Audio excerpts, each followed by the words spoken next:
Hola, ¿cómo están? Vietnam ha concluido su 14º Congreso del Partido Comunista. Allí ha definido, por un lado, la diplomacia multilateral como una orientación estratégica, pero también de seguridad. ¿Cómo impacta esto a su modelo exitoso?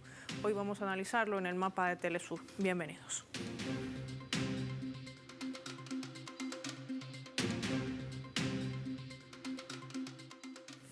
Por esta razón les proponemos desplegar nuestro mapa y revisar algunos datos claves para entender cómo va Vietnam entre desarrollo y alianzas.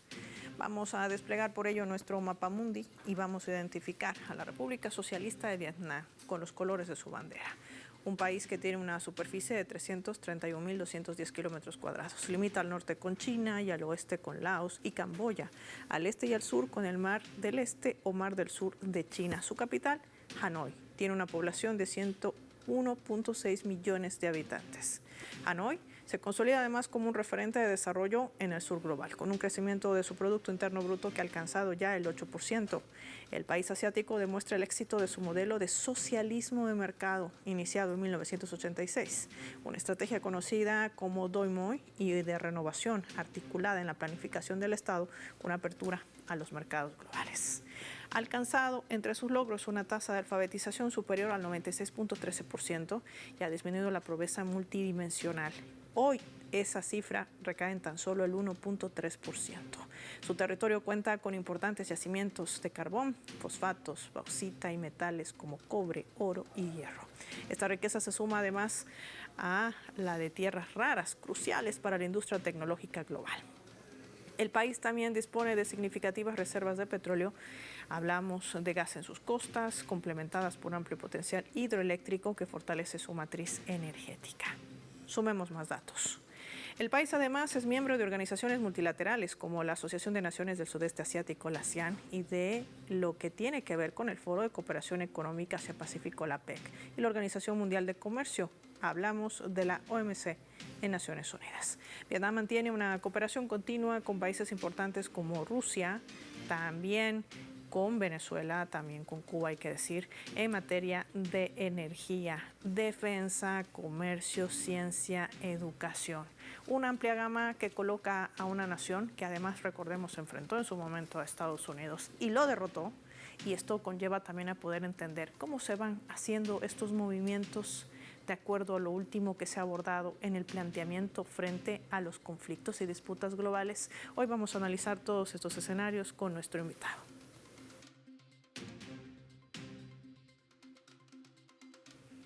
Nos acompaña en directo para analizar este tema desde la Argentina Fernando Esteche, director general de PIA Global y doctor en comunicación social. Qué placer tenerlo con nosotros. Bienvenido. ¿Qué tal, Pablo? Un gustazo estar con ustedes de nuevo.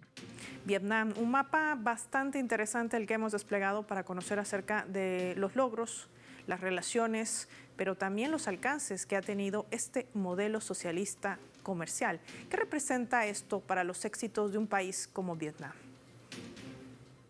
Me parece que lo interesante que mucho está expresado en la introducción que hacían es, hay dos o tres datos. Uno es Vietnam surge como república independiente después de derrotar nada menos que al colonialismo francés y al imperialismo norteamericano.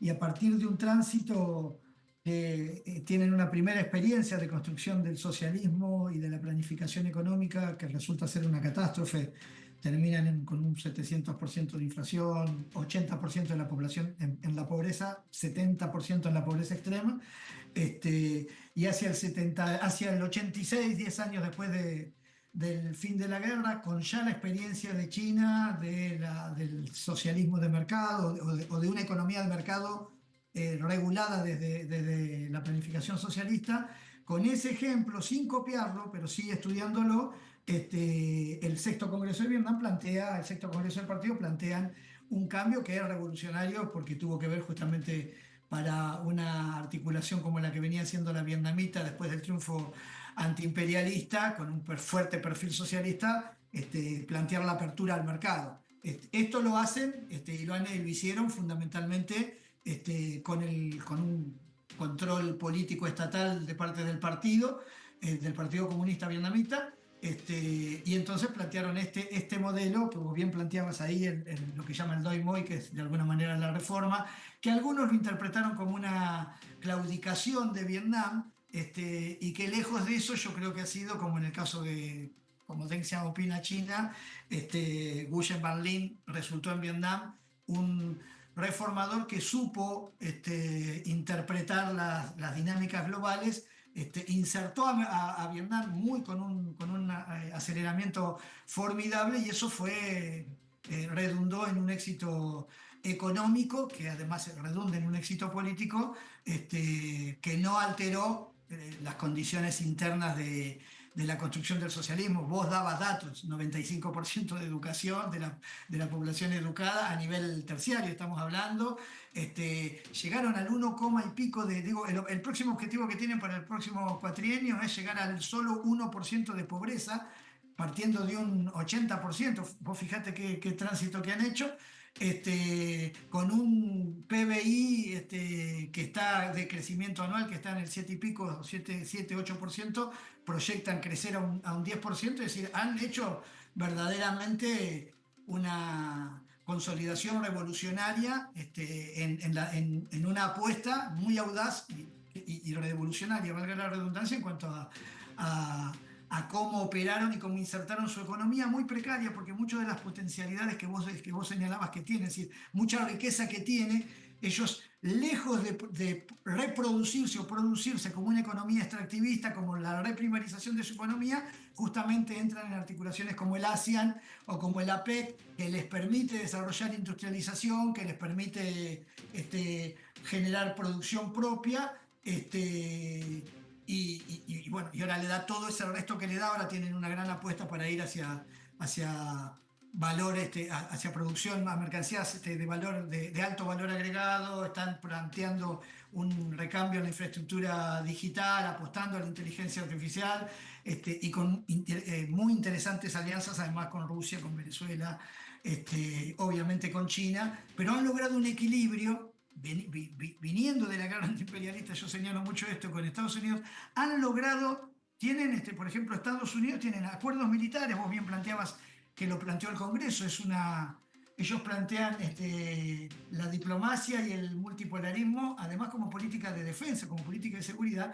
Han planteado intentar construir una autonomía en términos de política de defensa y de seguridad, que le permite tener grandes acuerdos, la mayoría con mucha relación con China, grandes y muy importantes, pero también incluso acuerdos de seguridad que han ido firmando, algo que sería impensable si uno, solamente recordando la guerra de Vietnam, acuerdos de seguridad y acuerdos militares con Estados Unidos. Así que yo creo que siempre es bien interesante visitar Vietnam, aunque sea en la dimensión del análisis y del asomarse a ver de qué se trata ese proceso, porque es un proceso muy, muy interesante, no exento de algunas contradicciones. Digo, no hay pobreza, hay desigualdad. Bueno, son cosas que el último congreso que acaba de terminar, el partido lo tiene como parte de su agenda, lo cual también es interesante. Sí, un modelo que va a un camino de perfeccionamiento, pero que de alguna manera también desmonta aquella vieja narrativa que traza Occidente de atacar al modelo socialista como si fuese el quiebre, como si fuese mal planeado, como si no tendriese resultados. Y lo vemos plasmado hoy también en la población de Vietnam, en un modelo exitoso que puede tener también garantía de réplica. Fernando, vamos a marcar nosotros una pausa. Cuando regresemos, me gustaría analizar también los otros aspectos que se han abordado también en el marco de este Congreso, el 14º, que tiene que ver con las relaciones comerciales. El petróleo sigue siendo uno de los factores claves también de las relaciones de política exterior. ¿A qué apunta Vietnam? ¿Cuáles serán sus relaciones? ¿Cuál será el impacto? Lo vemos, no sin antes revisar nuestra escala.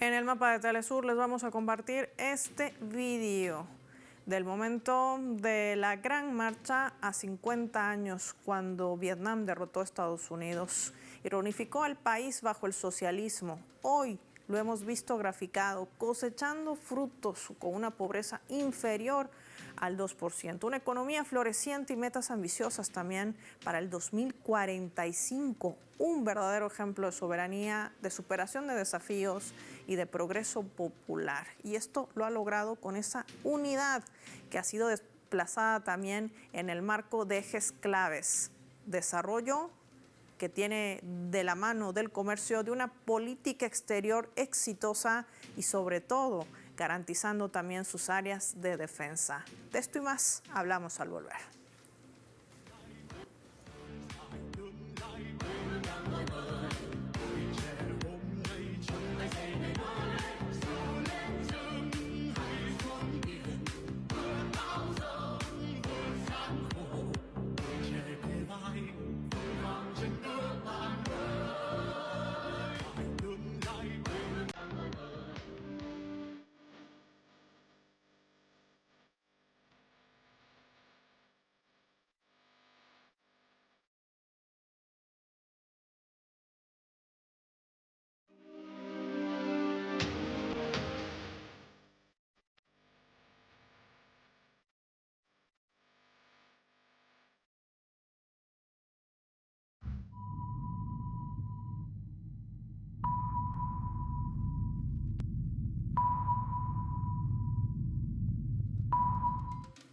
Vamos a sumar otro elemento también para el análisis a través de la fotografía. Y es que Vietnam ha consolidado alianzas petroleras estratégicas con países como Rusia, Venezuela y China, enfocándose sobre todo en la exploración, producción y desarrollo de su propia infraestructura de gas y petróleo para garantizar un tema clave, seguridad energética. Allí destaca la participación de empresas conjuntas, hay que decir, con Rusia en el mar de China Meridional, la inversión en la faja petrolífera de Venezuela en el Orinoco y los acuerdos del suministro con China, consolidando también a esta nación como una pieza clave de estos acuerdos energéticos.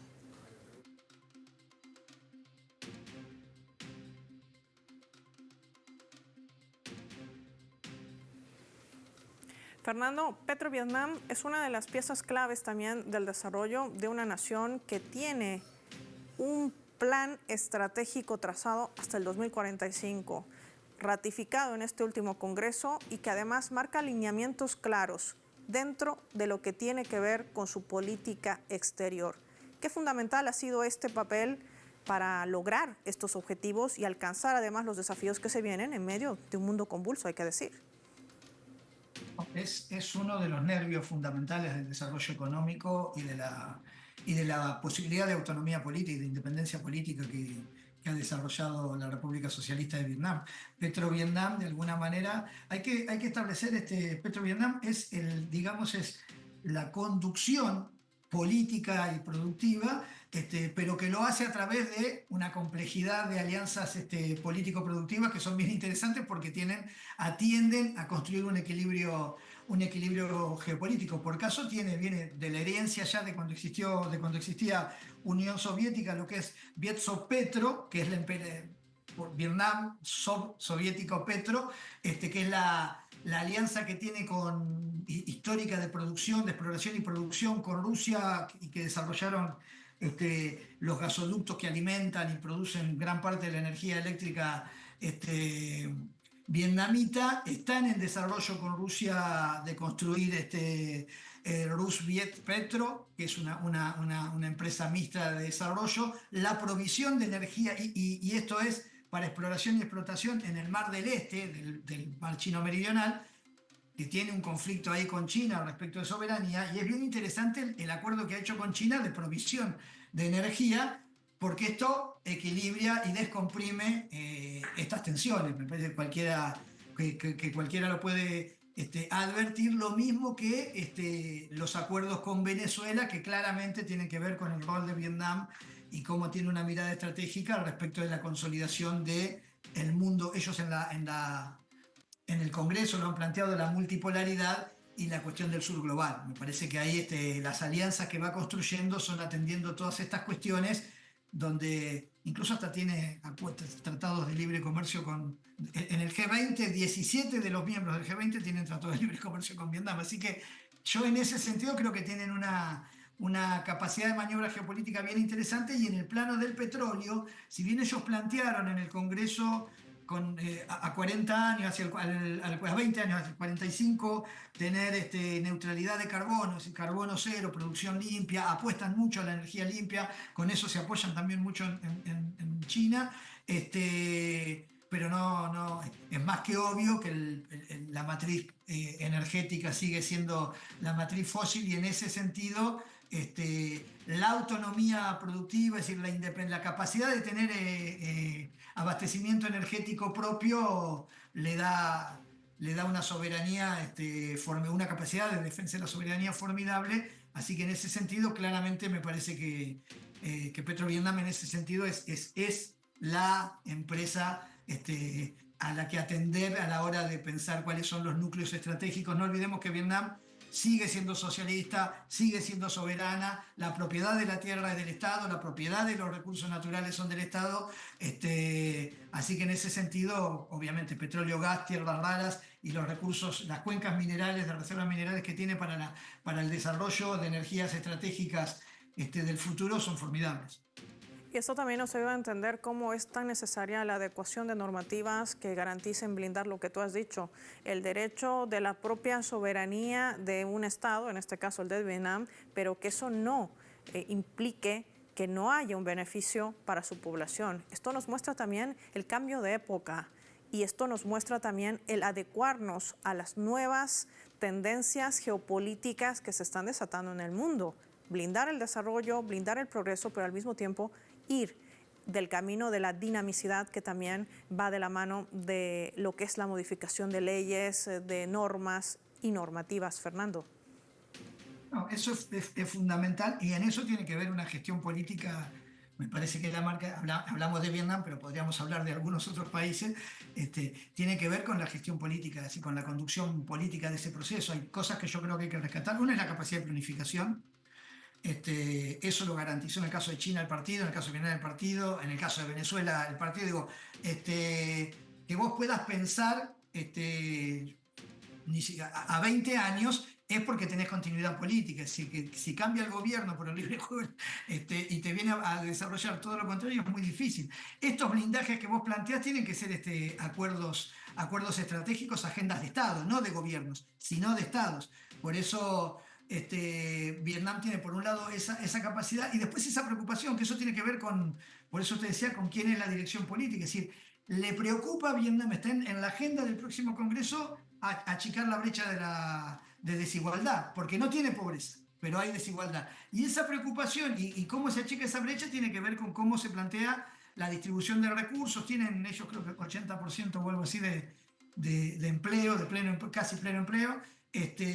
Pero me parece que está planteado justamente, es interesante estudiar un poquito algunas de los puntos de agencia que se han puesto en el Congreso, que tienen que ver con resolver esto, y eso es cuando la ciudadanía ejerce la soberanía, es propiedad. Digo, la noción de propiedad del Estado en países como latinoamericanos que carecen mucho de capacidad de soberanía porque tienen gobiernos cipayos, entonces la soberanía termina siendo una entelequia. En estos países la soberanía termina siendo que si venden petróleo, si tienen crecimiento económico, si desarrollan exportaciones, eso redunda en mejores condiciones de vida para toda su población, en educación gratuita, en salud gratuita, en complejidad y desarrollo del transporte, que además también es gratuito.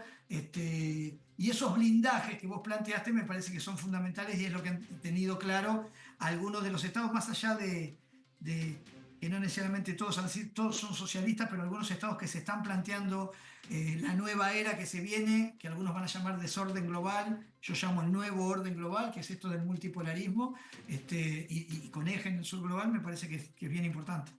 Y ese también, a ese mundo es el que se suma a Vietnam. Te quiero proponer revisar también este otro escenario, porque tiene que ver con esa narrativa que ha tratado por años de imponer Occidente sobre este modelo socialista. Veamos.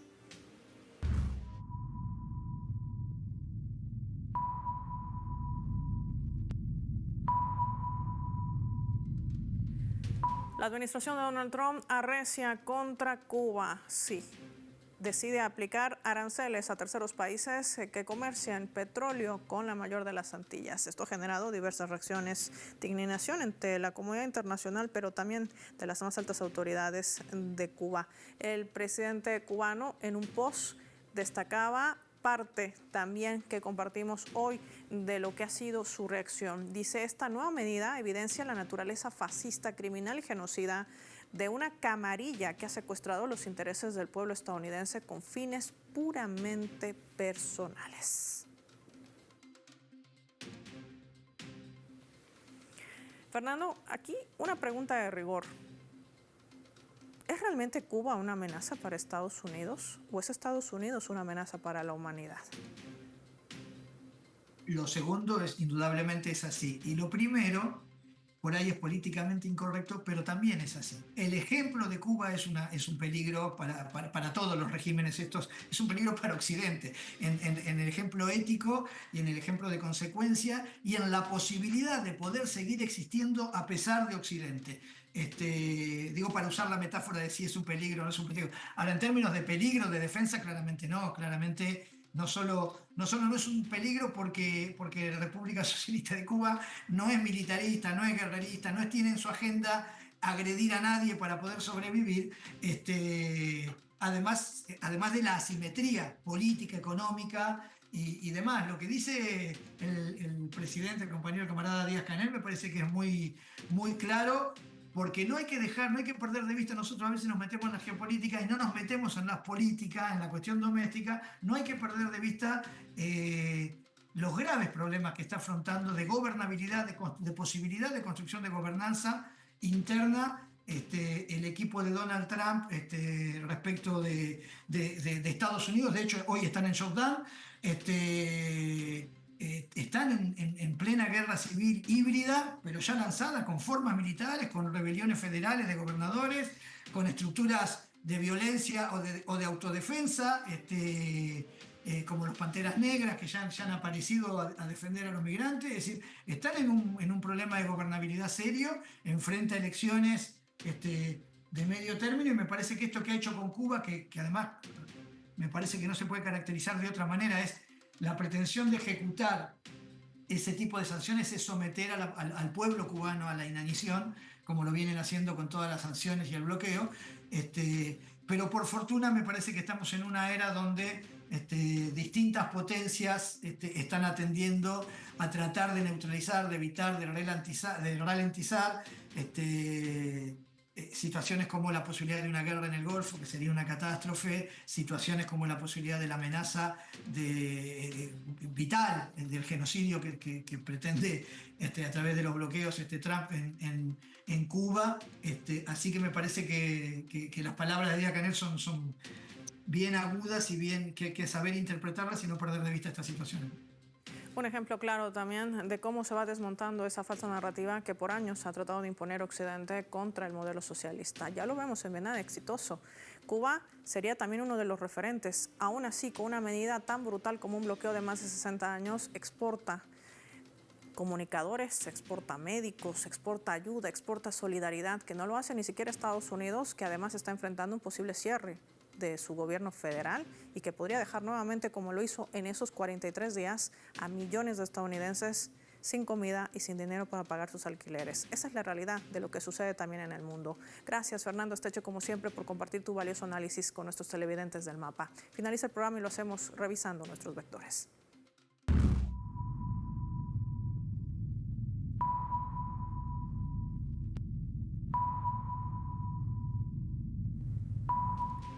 Nuestro radar en el mapa hoy nos refleja las tres claves sobre este tema. Vietnam consolida el camino socialista. Hablemos de su política exterior. Vietnam ha determinado la diplomacia y la integración internacional al mismo nivel que la defensa y la seguridad nacional, considerándolas además como tareas fundamentales y permanentes de su partido y de todo su sistema político. Eso se ha convertido en una clave para lograr su desarrollo y las altas tasas de desalfabetización y también la reducción de la pobreza, que ni siquiera llega al 2%. Hablemos de geopolítica. La actividad petrolera es utilizada como una herramienta para reafirmar su presencia y soberanía nacional en sus fronteras marítimas. Acuerdos que le han permitido a Vietnam, a través de su empresa estatal PetroVietnam, asegurar recursos energéticos y también tecnología, tanto en aguas territoriales como en operaciones internacionales. 3. Socialismo. Occidente por años ha trazado un estigma a este modelo de gobierno, pero Cuba ha venido resistiendo con dignidad, no aceptando injerencias de ningún tipo, sin renunciar a su modelo de construcción socialista, que además está siendo perfeccionado en medio de circunstancias las más difíciles, cuando Estados Unidos arrecia con un bloqueo criminal que lleva más de 60 años. Pero Cuba va a seguir avanzando. Es un pueblo grande que se mantiene en dignidad. Soy Paola Pérez y nos vemos en otra edición del Mapa.